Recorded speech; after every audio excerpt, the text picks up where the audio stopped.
of Romans chapter 4. റോമാലേഖനം 4-ലേക്ക് വരാം. It is talking about Abraham. ഇവിടെ ഇത് അബ്രഹാമിനെ കുറിച്ച് പറയുകയാണ്.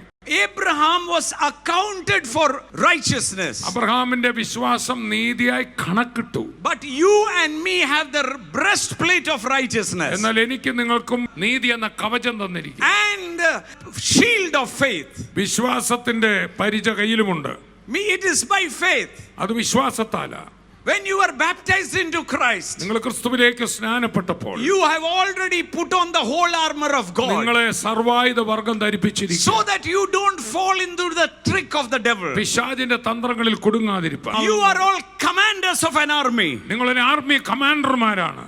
And the angels are given to support your battle. നിങ്ങൾ പറയുന്നത് അതുപോലെ നിവർത്തിക്കുവാൻ ദൈവദൂത ഗണങ്ങൾ നിങ്ങളുടെ യുദ്ധത്തിൽ സഹായിപ്പാനുണ്ട്. If you believe it, shout an amen. വിശ്വസിക്കുന്നവർ ആമേൻ പറഞ്ഞാണ്. Hallelujah.